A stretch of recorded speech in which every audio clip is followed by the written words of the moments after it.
Hi everyone, welcome to loving creative home maker और मैं हूं प्रियंका। तो डियर, मैं आपके लिए लेकर आई हूं एक इम्यूनिटी बूस्टर बहुत ही हेल्दी और टेस्टी वाले लड्डू की रेसिपी। जी, आज मैं आपसे शेयर करूंगी कि इन्हें कैसे बनाना है। तो चलिए जल्दी से स्टार्ट करते हैं और बढ़ते हैं रेसिपी की ओर। तो डियर, यहाँ पे मैंने कुछ इंग्रेडिएंट्स आपके सामने रखे हुए हैं जिन्हें मैं इन लड्डुओं को बनाने में इस्तेमाल करने वाली हूँ। तो एक मेन इंग्रेडिएंट है गुड़। गुड़ के बिना ये लड्डू बन ही नहीं सकते, इतने हेल्दी नहीं बन सकते, तो इसलिए मैं गुड़ का यूज़ कर रही हूँ। ये आधा किलो गुड़ है। और इसके अलावा यहाँ पे मैंने बाकी सारी चीज़ें जो हैं वो नट्स यूज़ कर रही हूँ, क्योंकि नट्स बहुत ज़्यादा फ़ायदेमंद होते हैं, बहुत बेनिफिशियल होते हैं। और यहाँ पे है तिल। तो ये रोस्टेड तिल है जिसे मैंने भून लिया है। इसको बिना किसी तेल या घी के आपको ऐसे ही कढ़ाई में भूनना होता है। तो ये भुना हुआ तिल है। और इसके अलावा मैंने लिया है यहाँ पे पीनट्स यानी मूंगफली। जो भुनी हुई मूंगफली आती है मार्केट से लेकर हम जिन्हें खाते हैं, बस ये वैसे ही हैं, इसमें कुछ भी नहीं करना है। मैंने इन्हें छील के इनका रेड वाला छिलका जो होता है वो उतार दिया है। तो बस इस तरह से आपको मूंगफली ले लेनी है। और ये तिल है बिना रोस्ट किया हुआ, जस्ट मैंने आपको दिखाने के लिए रखा था कि ये वाला तिल, वाइट तिल आपको यूज़ करना है। और जो मैंने रोस्ट किया है, तो रोस्ट करने के बाद ही कुछ इस तरह से दिख रहा है, ताकि कोई कन्फ्यूज़न ना हो, इसलिए मैंने दोनों रख लिए दिखाने के लिए। और अब मैं दिखा रही हूँ आपको, ये है अखरोट। तो अखरोट पैकिंग वाला लिया है, जो कि छिला छिलाया आता है। अखरोट की गिरी है ये, बिकॉज़ उसको तोड़ने फोड़ने में और गिरी निकालने में बहुत झंझट और मेहनत होती है। तो आप भी इस तरह से अखरोट ले लीजिएगा। और ये है काजू और बादाम। बहुत कॉमन है बट बहुत ज़रूरी चीज़ें हैं। और इन सारे इंग्रेडिएंट्स में सारे नट्स में ओमेगा 3 होता है, विटामिन ई होता है, जो आपकी स्किन को बालों को सबको जो है बहुत अच्छा रखता है, आपको यंग दिखाता है, आपके ब्रेन को शार्प रखता है, और बीपी के प्रॉब्लम से एंड हार्ट प्रॉब्लम से, इन सब चीज़ों से बचाता है, आपकी इम्यूनिटी को बूस्ट करता है, ताकि आप मौसमी बीमारियों से भी बचे रहते हैं। तो इसलिए ये बहुत ज़रूरी है। तो सबसे पहले मैं क्या कर रही हूँ, कपड़े में पीनट्स को रख के और ऐसे कूट रही हूँ जिससे ये छोटे छोटे टुकड़ों में टूट जाए। मिक्सी में मैंने इसे इसलिए नहीं चलाया है, फिर उसमें बहुत थोड़ा ज़्यादा बारीक हो जाता है, और मुझे ये ऐसे ही थोड़ा मोटा मोटा सा चाहिए था, दरदरा पीसना था इसे। तो इस तरह से मैंने इन सारी ड्राई फ्रूट्स को नट्स को कूट लिया है। तो ये कुछ इस तरह से हैं। अखरोट हो गया, काजू बादाम और पीनट्स, सारी चीज़ें हो गई। सबको मैं कूटने के बाद अच्छे से मिक्स कर रही हूँ आपस में। अब हम चलते हैं गुड़ की तरफ। तो गुड़ को मैंने एक सिंपल किसी भगोने या कढ़ाई में, मैंने स्टील की कढ़ाई ली है, इसमें डालना है। उसमें 1 कप पानी डालना है,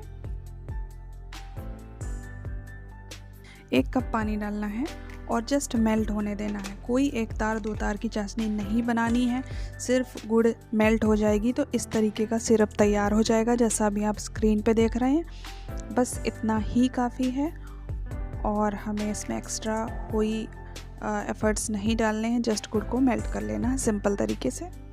तो मैं कह रही हूँ आपसे, बहुत इजी है, बहुत सिंपल है इन लड्डुओं को बनाना, और जितना इजी सिंपल बनाना है उतने ही ज़्यादा ये बेनिफिशियल है। तो रोज़ रोज़ हम इतने सारे ड्राई फ्रूट्स और अलग अलग चीज़ें नहीं दे सकते अपने बच्चों को, फैमिली को, हस्बैंड को, क्योंकि हमारा हर दिन एक जैसा नहीं होता है। किसी दिन वो लोग बहुत बिज़ी होते हैं, किसी दिन हम बहुत बिज़ी होते हैं, अलग अलग एक्टिविटी, अलग अलग काम होते हैं रोज़। तो रोज़ पॉसिबल नहीं है उनको दो और वो खा भी लें, उनका मूड भी हो। तो बेटर है कि सबको डाल के एक लड्डू बनाओ, और वो लड्डू रोज़ खिलाओ सबको, ताकि सबकी हेल्थ भी अच्छी बनी रहे और टेस्ट भी बना रहे। तो ये सारे ड्राई इंग्रेडिएंट्स मैंने ले लिए हैं एक बड़े से बर्तन में, और फिर गुड़ का जो सिरप है उसे मैं छन्नी से छान रही हूँ, क्योंकि गुड़ में कुछ उसके मेकिंग प्रोसेस में कुछ तो इम्प्योरिटीज़ आ ही जाती हैं। तो भाई, हमारी देसी चीज़ है, इसको थोड़ा सा छान कर ज़रूर यूज़ करें, बाकी बहुत बेनिफिशियल है। तो बस मैं गुड़ का सिरप यहाँ छान रही हूँ। छानने के बाद देखिए कुछ चीज़ें आपको दिख रही होंगी, मैं दिखाने का ट्राई कर रही हूँ। थोड़ी बहुत इम्प्योरिटीज़ आ जाती हैं, तो उन्हें इस तरह से छान के अलग कर लें। और अब जब ये थोड़ा सा अभी गर्म ज़्यादा है तो मैं स्पून से इसे मिक्स कर रही हूँ अच्छी तरह से। इन सबको हम मिक्स करेंगे और जब इनका टेम्परेचर थोड़ा नॉर्मल हो जाएगा, जब हम टच कर सकें, तब हमें इनके लड्डू बांध लेने हैं। बहुत ही सिंपल तरीका है, बहुत ही सिंपल चीज़ें यूज़ हो रही हैं और बहुत ही सिंपल तरीके से बन रहा है, लेकिन टेस्टी बहुत है, बहुत ही यम्मी है और बहुत ही बेनिफिशियल है।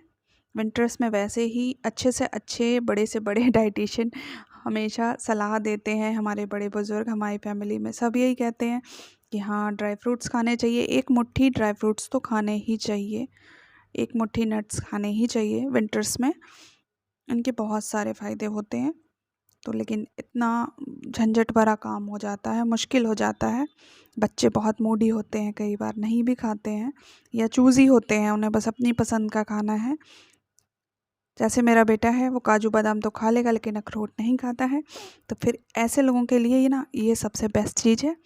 हाथ पे थोड़ा सा घी और ऑयल लगा के इस तरह से लड्डू बना लेने हैं। बस मैंने भी वैसे ही सारे ये प्रिपेयर कर लिए हैं।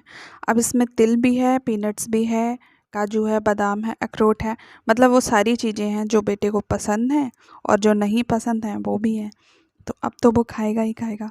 कुछ इस तरह से लड्डू प्रिपेयर कर लें और अब ये लड्डू खाएंगे पहले मेरे लड्डू गोपाल जी और उसके बाद खाएगा मेरा बेटा और मेरे फैमिली मेम्बर्स और मैं भी खाऊंगी। तो इस तरह से लड्डू प्रिपेयर करें आप भी। बहुत इजी रेसिपी है, खुद भी खाइए, अपनी फैमिली को भी खिलाइए और इस विंटर में, इन सर्दियों में और इन नए नए वायरस से सबसे प्रोटेक्ट कीजिए अपनी फैमिली को। बस यही कहना था और ट्राई ज़रूर कीजिएगा। बहुत ही इजी रेसिपी है और सिर्फ तिल के लड्डू की रेसिपी देखनी है तो वो भी मेरे चैनल पे अवेलेबल है, आप उसे भी चेकआउट कर सकते हैं। तो कुछ ही देर में ये लड्डू बन के तैयार हो गए और ड्राई हो गए, तो मैंने इन्हें इस तरह कंटेनर्स में भर के रख लिया। तो आप भी इंजॉय कीजिएगा अपनी फैमिली के साथ, कमेंट करके बताइएगा कैसे लगे आपको। मिलती हूँ नेक्स्ट वीडियो में। Thank you, thanks for watching.